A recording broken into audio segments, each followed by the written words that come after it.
Hello, good morning, everyone. I hope you are in good health and good spirit. Welcome to today's account lecture. Today, we are going to start chapter number 2, that is basic accounting terms. I hope you are still having in your memory the name of chapter number 1. Chapter number 2 is very important chapter.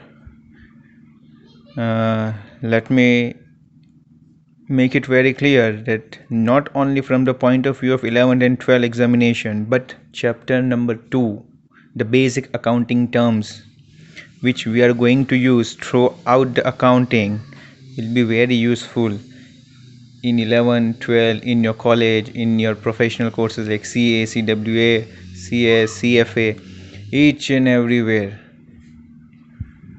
This chapter is of utmost importance, so I request you all to pay attention to all the terms which we are going to use today and in the upcoming lectures.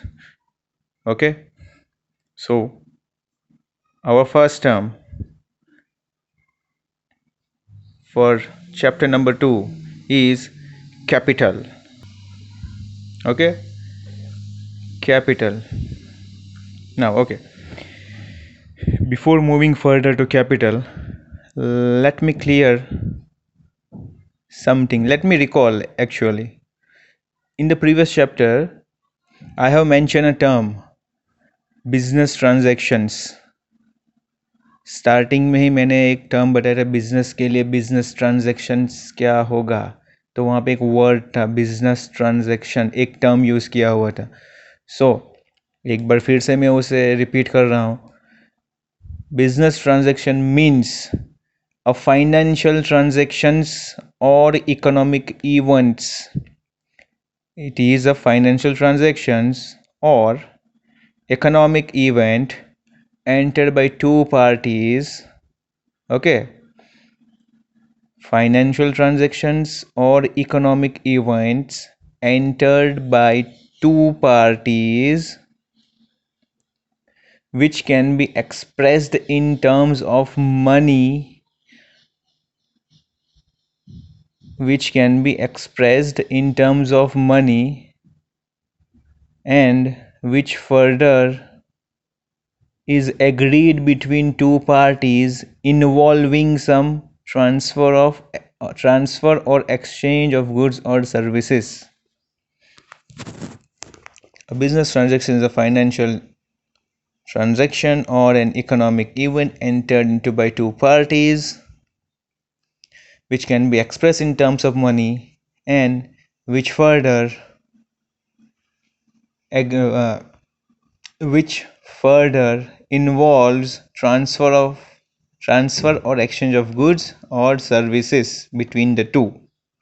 इसका मतलब ये हुआ कि ये ऐसा कोई economic और financial यानी पैसों से लेना देना है, ऐसा कोई इवेंट है जो मनी या मनी के वर्ड में हम कन्वर्ट कर सकते हैं. ये दो पार्टी के बीच में या दो से ज़्यादा पार्टी के बीच में होगा. थर्ड, इसमें ना कि सिर्फ पैसे ही होंगे बट ट्रांसफ़र ऑफ गुड्स भी हो सकता है, सर्विसेज भी हो सकता है. सो ये कुछ बिजनेस ट्रांजैक्शन का क्वाइट एंड सिंपल एक डेफिनेशन है, एक अंडरस्टैंडिंग, एक मीनिंग है. तो ये याद रखना बिजनेस ट्रांजैक्शन क्या होता है. Okay, so now our first term capital. तो कैपिटल मीन्स, ओके, तो कैपिटल इन सिंपल वर्ड्स अगर मैं बोलूँ तो कैश, गुड्स और asset bought in the business by the owner is known as capital. ये एक सिंपल टर्म है. आई नो डायरेक्टली समझ में नहीं आया होगा, इसलिए मुझे एक्सप्लेन करना है. सो इसी डेफिनेशन के हिसाब से जाए तो सपोज ए नाम का एक पर्सन है, starts the business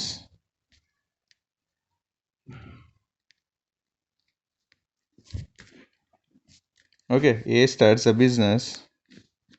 अभी बिजनेस स्टार्ट कर दिया तो फ्री में तो स्टार्ट नहीं किया होगा. उसने कुछ न कुछ पैसे इन्वेस्ट किए होंगे, तो हम यहाँ पे लिखते A start the business with cash 1 lakh rupees. Okay, so mister A सिर्फ ए नहीं, थोड़ा रिस्पेक्ट दे देते हैं उसे। Mister A start the business with cash 1 lakh rupees. तो नाउ फ्रेंड्स, कैपिटल जिस तरह मैंने अभी डेफिनेशन बोला, कैश, गुड्स और asset bought in the business, कोई भी रुपए या कोई भी सामान या कोई भी प्रॉपर्टी बिजनेस में लाई जाए बिजनेस के मालिक द्वारा, उसको हम बोलेंगे कैपिटल। कैपिटल यानी पूंजी। इसको मैं दूसरा भी नाम बोल सकता हूँ, investment.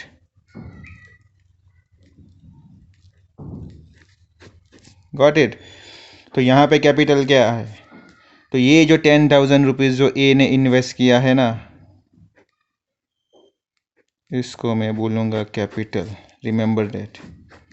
Anything bought in the business by the owner is known as the capital. Anything bought into the business by the owner is known as capital. Capital is the amount invested in the business by the proprietor. Mister A को मैं बोलूँगा, यानी account में mister A को बोला जाएगा owner.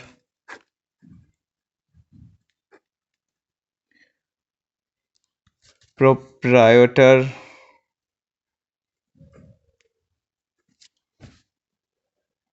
Okay. तो anything, cash, asset, goods bought into the business by the owner is known as capital. Suppose यहाँ पे कैश के अलावा मिस्टर ए ने, कैश के अलावा मिस्टर ए ने, चलो कैश के साथ साथ बैंक बैलेंस होता है ना, बहुत सारे बिजनेसेस का अपना करंट अकाउंट होता है, तो बैंक बैलेंस भी यानी बैंक अकाउंट भी 1 लाख रुपए लेके आया। गुड्स, कुछ सामान था वो भी 1 लाख रुपए का लेके आया है। कुछ फर्नीचर या टेबल या चेयर्स जो भी चाहिए थे, तो वो भी कुछ 50,000 का लेके आए हैं। तो इन सारी चीज़ों में कैपिटल हमारा क्या होगा? सिर्फ 1 लाख नहीं होगा। सो यहाँ पे हो जाएगा 1 lakh plus 1 lakh plus 1 lakh plus 50,000। तो यहाँ पे हमारा कैपिटल हो जाएगा 350। याद रखना, I am repeating my self again, cash, goods और asset brought into the business by the owner is known as the capital. Capital shows the investments made by the owner. मैंने वो ये टर्म यूज़ किया था अभी, capital को investment भी बोला जाएगा। ओके, अकाउंट की लैंग्वेज में कैपिटल के कुछ और भी नाम हैं, तो आप सभी फ्रेंड्स याद रखना। इसको नेटवर्थ भी बोल सकते हैं हम, या इसको ओनर्स इक्विटी भी बुला सकते हैं। कोई भी नाम हो सकता है, कैपिटल हो सकता है, इन्वेस्टमेंट्स हो सकता है। ज़्यादातर कैपिटल ही नाम आएगा, बट हाँ, जैसे जैसे हम हायर स्टडीज़ पे जाएंगे ना, तो ये सारे नाम भी आने वाले हैं, नेटवर्थ, ओनर्स, इक्विटी। ओके, हाँ, एक चीज़ सबसे ज़रूरी, जिस पे पूरा अकाउंट टिका हुआ है, तो ये चीज़ आप याद रख लेना। इसको हम एक फॉर्मूले के हिसाब से याद करेंगे। जो फॉर्मूला है, इसके ऊपर पूरा एक चैप्टर आने वाला है, accounting equation. Capital is equal to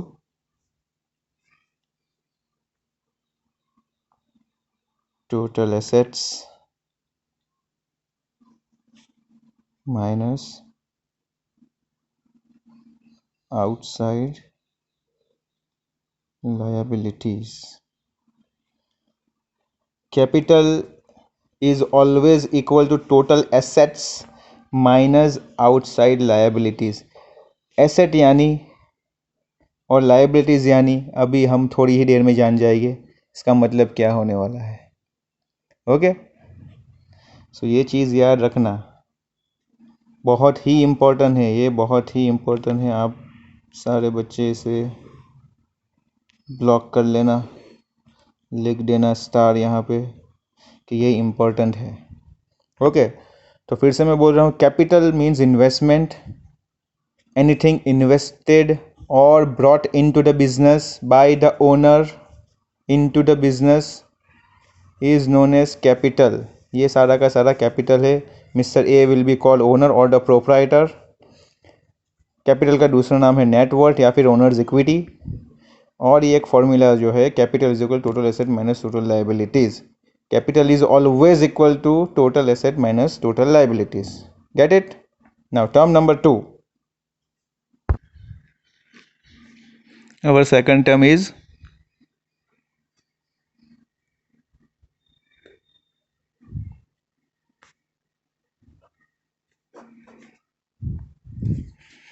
drawings. कितना सिंपल है ना ड्राइंग्स। अभी आप लोगों को लगता है कि ये ड्राइंग यानी वो पेंटिंग कर रहे हैं वो होगा, नो, ये पेंटिंग वाला ड्राइंग नहीं, ये अकाउंट वाला ड्राइंग है। सो पेंटिंग वाला ड्राइंग अभी माइंड से निकाल देना। अच्छा, ड्राइंग एकदम सिंपल है, इतना सिंपल कि सिर्फ अभी मैं आपको ओरली भी बोलूँगा ना तो आपको पता चल जाएगा कि ड्राइंग्स का मतलब क्या होगा। सो कैश और गुड्स और asset withdrawn by the owner of the business for his personal use is known as drawing. Okay, समझे नहीं समझे? Let me explain it. Capital में हमने क्या किया था कि मिस्टर ए ने बिजनेस स्टार्ट किया, राइट, विथ कैश कुछ 1 लाख था, बैंक में कुछ 1 लाख रुपए थे। ओके, और क्या था? गुड्स था कुछ, जो गुड्स भी 1 लाख के ही थे। और आखिरी था कुछ फर्नीचर्स थे, वो 50,000 के थे। तो कैपिटल वाले एग्जाम्पल में हमने देखा था 1 + 2 + 1, ओके, 3.5 लैक्स यानी 3,50,000 रुपये जो था वो हमारा था, क्या था? कैपिटल था। मिस्टर ए ने इतने कैपिटल से अपना बिजनेस स्टार्ट किया है। ड्राइंग जो है, जैसा मैंने अभी बोला कि कैश, गुड्स और asset withdrawn by the owner for his personal use from the business is known as drawing. अभी इस 3,50,000 में से मिस्टर ए अपने पर्सनल यूज़ के लिए ना 10,000 रुपीज़ कैश और 10,000 रुपीज़ बैंक और गुड्स 5,000 रुपीज़ के अपने घर के यूज़ के लिए था। याद रखना, बिजनेस में से जो पैसे, बिजनेस में जो 3,50,000 का इन्वेस्टमेंट किया है तो मिस्टर ए ने वो बिजनेस के लिए इन्वेस्टमेंट किया है, अपने लिए इन्वेस्ट नहीं किया है। हाँ, नो डाउट प्रॉफिट कमाएगी उसमें से बाद में, लेकिन राइट नाउ ये बिजनेस का है। तो बिजनेस के अंदर 3.5 लाख रुपए का जो इन्वेस्टमेंट किया है उसमें से 10 + 10 यानी 25,000 का गुड्स और कैश मिला के अपने पर्सनल यूज़ के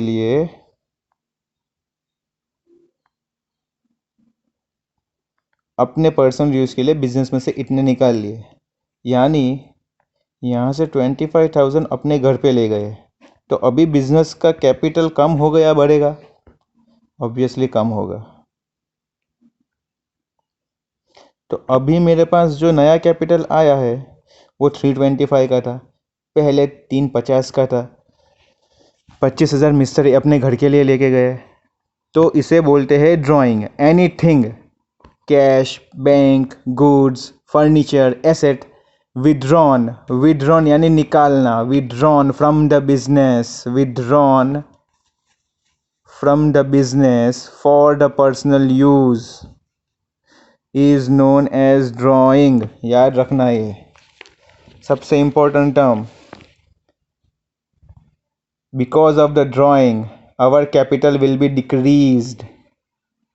स्टार्ट कर लो, लिख लो. Drawing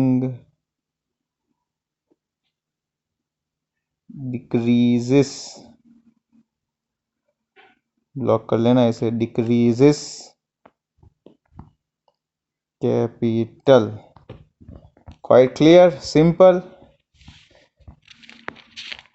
नेक्स्ट पे मूव करते हैं. Liability, term number 3. लायबिलिटी यानी बर्डन, या फिर कर्जा बोल सकते हैं, या फिर जिम्मेदारी भी बोल सकते हैं. कर्जा, बर्डन वो सब सेम ही होता है. लायबिलिटी को अगर हम डिफाइन करें तो ये एक ऐसी अमाउंट है जो बिजनेस को, हमको यानी बिजनेस को बाहर वालों को पे करना है. Any amount payable by the business to the outsider is known as liability. हम लोन लेते हैं बैंक से तो वो क्या हुआ, लायबिलिटी ही होता है, क्योंकि टाइम टू टाइम हमको लोन को पेमेंट करना पड़ता है. ईएमआई के फॉर्म में पे करो या एट अ टाइम पे करो, तो किसी भी फॉर्म में पे करो. तो लायबिलिटी को हम बर्डन भी बोलेंगे, या फिर ये एक लोन, एक तरह का लोन हो गया ये, या फिर इसको मैं और भी एक नाम से बुला सकता हूँ जो कुछ ज़्यादा ही यूज़ होने में आने वाला है. Amount owed by the business. याद रखना ये हम सिर्फ बिजनेस की ही बात कर रहे हैं, यहाँ पे पर्सनल किसी का कुछ ट्रांजैक्शन से रिलेटेड हमको कुछ भी नहीं करना है. तो या तो ये हमारा लोन है, या तो ये हमारा अमाउंट ओव्ड. अमाउंट ओव्ड यानी बिजनेस को बाहर वालों को क्या क्या चुकाना पड़ना है पैसों के लिए.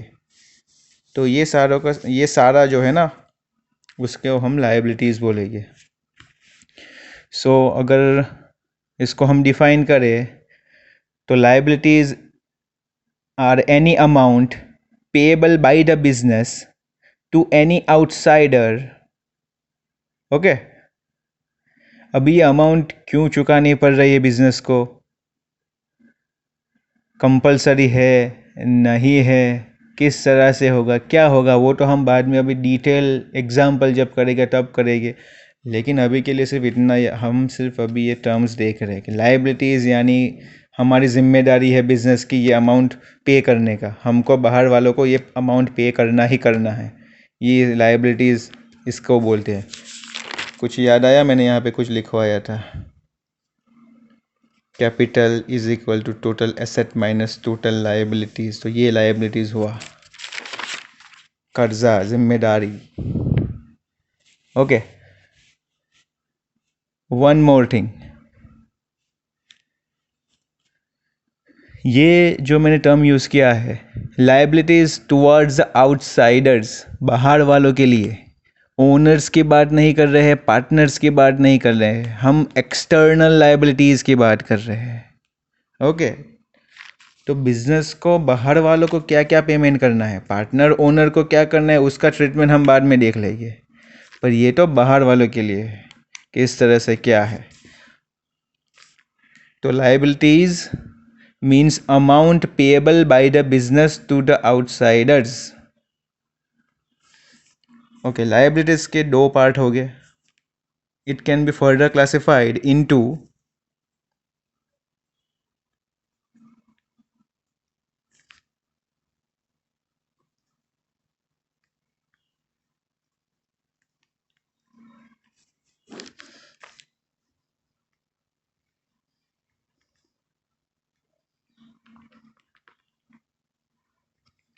non-current and current liabilities.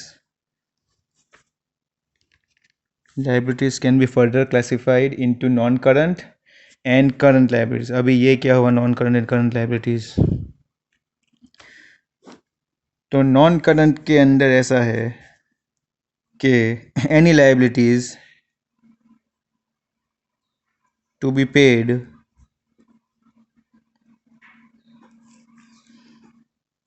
to outsiders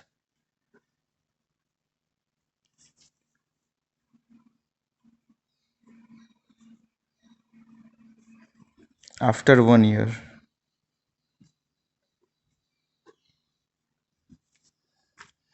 after 1 year, 1 साल से ज़्यादा का जितना भी कर्जा है, 1 साल से ज़्यादा वाला, उसको हम बोलेंगे नॉन करंट लाइबिलिटीज़। किसी के पास से हमने लोन लिया है और वो लोन का पेमेंट हमको 3 साल के बाद 4 साल के बाद करना है, तो वो कन्वर्जन हो जाएगा नॉन करंट लाइबिलिटीज़ के अंदर।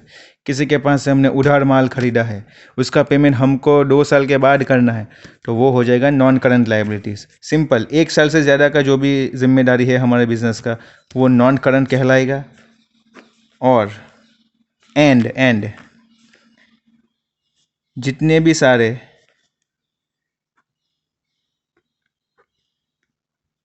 पेएबल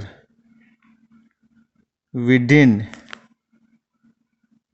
1 year यानी 12 months, 1 year, वो कहलाएंगे करंट लाइबिलिटीज़।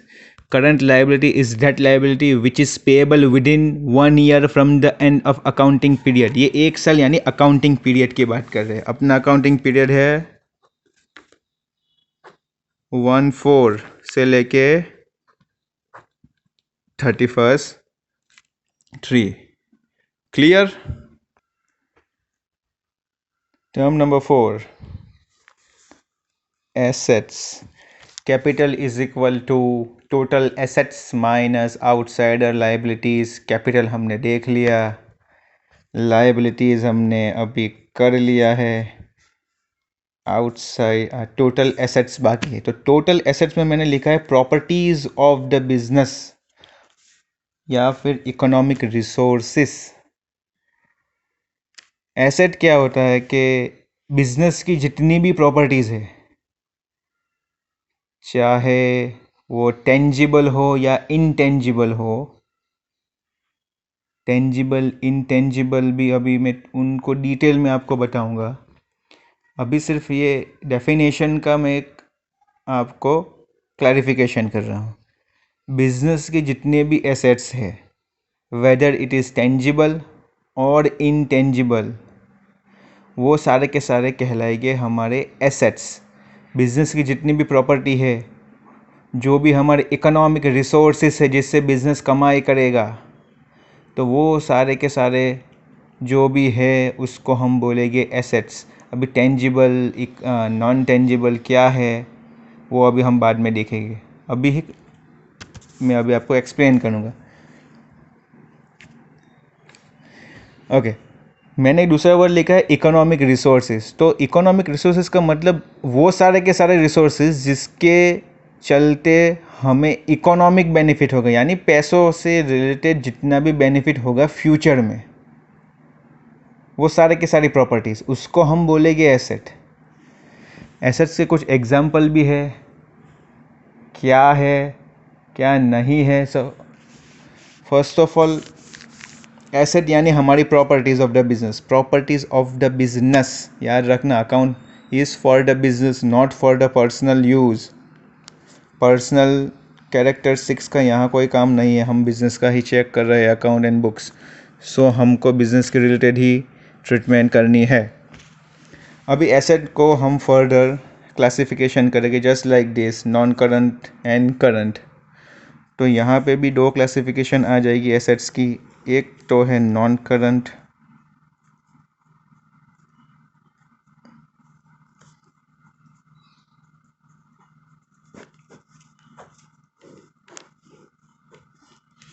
एक है नॉन करंट एसेट, दूसरा है हमारा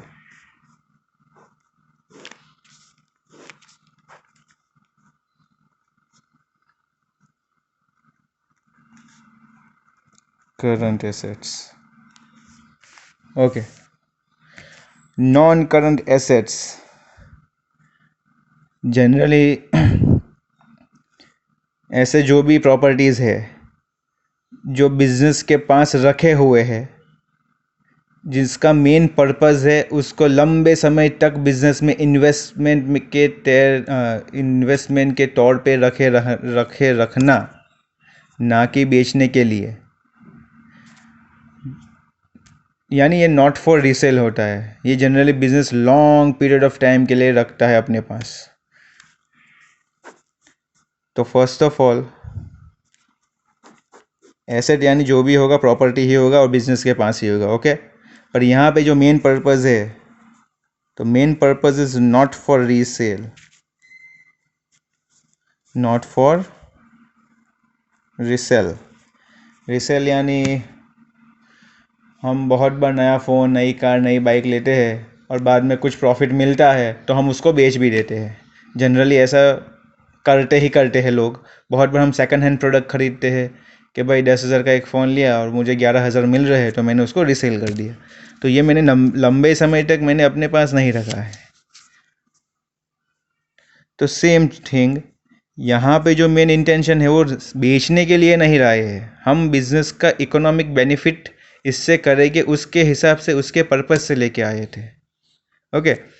these are those asset which are held by the business not with the purpose to resell but to held as an investment और to help in business operation, okay.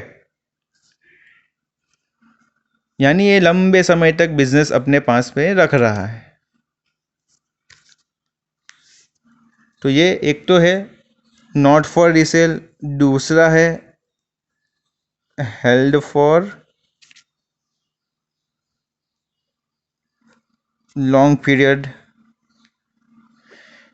1 साल से ज़्यादा, यानी 5 साल हो सकते हैं, 10 साल हो सकते हैं, 15 साल हो सकते हैं, 20 साल हो सकते हैं, जब तक रखना चाहे ये लोग अपने हिसाब से रखेंगे, क्योंकि यहाँ का इंटेंशन रीसेल करना नहीं है। ओके, करंट एसेट की ओर मूव करने से पहले मैं यहाँ पे एक क्लासिफिकेशन कंप्लीट कर लेता हूँ।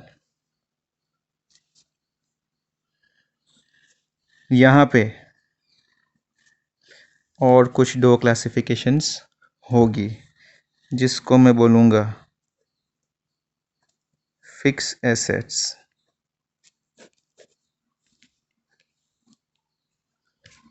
Fix assets. अभी मैंने कुछ वर्ड यूज़ किया था, tangible and intangible asset own by the business. तो टेंजिबल,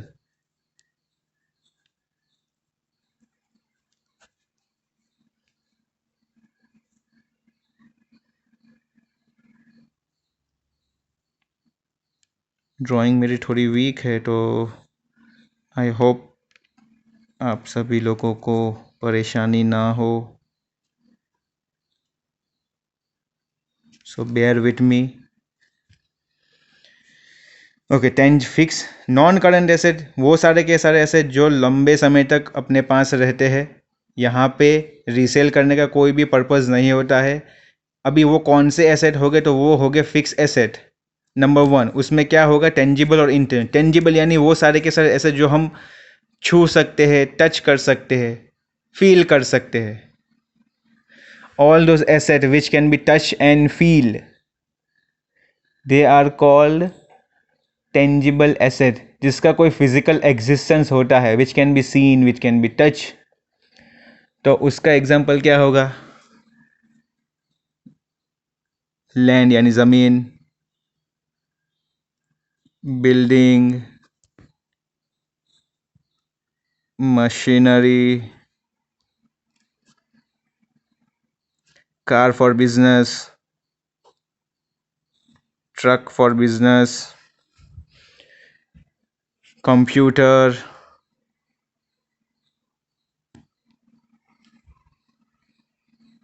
फर्नीचर एंड एट्सेट्रा। सारे के सारे एसेट जिसका कोई फिजिकल एग्जिस्टेंस होगा, जिसको हम टच कर सकते हैं, हम देख सकते हैं, जैसे land, building, machinery, car, truck, computer, furniture etcetera, कुछ भी हो सकते हैं। फिजिकल एग्जिस्टेंस के जितने भी है उसको हम बोलेंगे टेंजिबल एसेट। ये लंबे समय के लिए हमने बिजनेस में रखे हुए हैं। Second, intangible asset. अभी उसका टेंजिबल का ऑपोजिट क्या होगा, इनटेंजिबल। वो सारे के सारे एसेट जो हम देख नहीं सकते, हम छू नहीं सकते।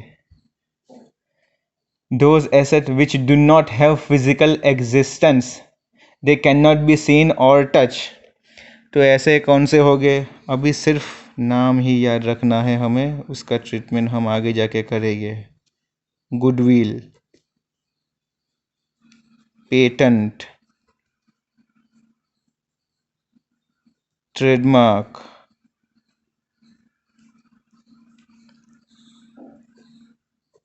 कॉपीराइट। ओके, तो ये कुछ एग्जाम्पल है अपने इनटेंजिबल एसेट्स, और ये है tangible assets. Getting it? Okay, तो इंटेंजिबल में था गुडविल यानी कोई ब्रांड नेम, पेटेंट यानी कोई टेक्नोलॉजी को पेटेंट किया होगा, ट्रेडमार्क, कॉपीराइट, फिर बहुत अगर ध्यान दे तो कंप्यूटर सॉफ्टवेयर्स भी आते हैं, कंप्यूटर सॉफ्टवेयर्स। ओके, तो ये हो गया 1, ये हो गया 2। अच्छा, fix asset and non current asset. अभी नॉन करंट इन्वेस्टमेंट्स एसेट्स नहीं, नॉन करंट एसेट तो यही रहा, यहाँ पे नॉन करंट इन्वेस्टमेंट आएगा। जैसे कभी कोई कंपनी शेयर में इन्वेस्टमेंट करती है, ओके, डिबेंचर्स, ये भी एक तरह के शेयर्स ही होते हैं, उसमें इन्वेस्ट करती है। बॉन्ड्स का नाम सुना होगा, जेम्स बॉन्ड की बात नहीं कर रहे, बॉन्ड्स, ये भी एक तरह का इन्वेस्टमेंट है, ये लॉन्गर पीरियड ऑफ टाइम के लिए होता है। यहाँ पे भी उसका मेन पर्पस रीसेल का नहीं है। तो नॉन करंट एसेट के अंदर वो सारे के सारे एसेट जो रीसेल के लिए हम नहीं रख रहे हैं, जो लंबे समय तक बिजनेस अपने पास रख रहा है, उसके अंदर दो कैटेगरी आ जाएगी। एक आ जाएगा फिक्स एसेट, एक आ जाएगा non current asset. Fix asset के अंदर दो टाइप्स आ रहे हैं, एक आएगा टेंजिबल, एक आएगा इनटेंजिबल। टेंजिबल यानी जो हम देख सकते हैं, सीन कर सकते हैं, जिसका फिजिकल एग्जिस्टेंस है, land, building, machinery, car, truck, computer, furniture etcetera, जिसका कोई फिजिकल एग्जिस्टेंस नहीं है। Goodwill, patent, trademark, copyright, computer softwares etcetera. उसकी second category non current investment, जैसे कि शेयर के अंदर किसी कंपनी के शेयर खरीदे, हमने इन्वेस्टमेंट किया है लॉन्गर पीरियड ऑफ टाइम के लिए, किसी कंपनी के डिबेंचर्स खरीदे, किसी कंपनीज के हमने बॉन्ड्स खरीदे हैं, ये सारे का सारा भी डिटेल में आएगा। अच्छा, एक थर्ड कैटेगरी भी आता है, हम यहाँ पे छोटा सा लिख लेते हैं 1, 2 एंड नंबर 3। अभी नहीं देखना है, जस्ट सिर्फ नाम के लिए लिखना है। उसको बोलेंगे हम फिक्टिशियस एसेट्स। इम्पॉर्टेंट है, लेकिन अभी मुझे आपको कंफ्यूज नहीं करना है। What is fictitious assets? Okay, second category current asset, non current asset, current asset, एकदम सिंपल है। अभी यहाँ पे हमने करंट लायबिलिटी में क्या किया, पेएबल विद इन 1 ईयर, यानी किसी को 1 साल में कैश का पेमेंट, चेक का पेमेंट, कुछ भी करना है, पेमेंट करना है 1 साल के अंदर। यहाँ पे भी वही आएगा कि any asset which can be converted in cash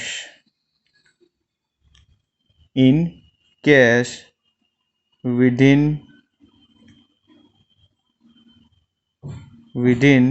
1 year. वो सारे के सारे एसेट्स जो हम 1 साल के अंदर कैश के अंदर कन्वर्ट कर सकते हैं, उसको हम बोलेंगे करंट एसेट्स। क्लियर? सिंपल ही है। Current assets are those asset which are held by the entity for the purpose of converting them into cash within the short period, यानी 1 साल। जनरली 1 साल ही होता है। जैसे कि हमने गुड्स परचेज किया है और उसको रीसेल किया है, भाई मेरा काम है गुड्स परचेज करो और उसको सेल करो, तो ये मैं 1 साल के दौरान जो मेरा अकाउंटिंग पीरियड है उसी के अंदर कर रहा हूँ। तो मैंने कहीं से गुड परचेज किया और उसे सेल कर दिया प्रॉफिट पे, यानी मैंने यहाँ पे प्रॉफिट कमा लिया, प्रॉफिट अर्न कर लिया, और मैंने उसको कैश में कन्वर्ट भी कर लिया है। अगर गुड्स बेचा है तो मुझे कैश मिला होगा या बैंक में बैलेंस मिला होगा, तो वो कैश में कन्वर्ट हो चुका है। Okay, simple. सो आज के लिए अभी ये 4 टर्म्स, बाकी terms in the next lecture. Stay safe guys, take care, have a nice day.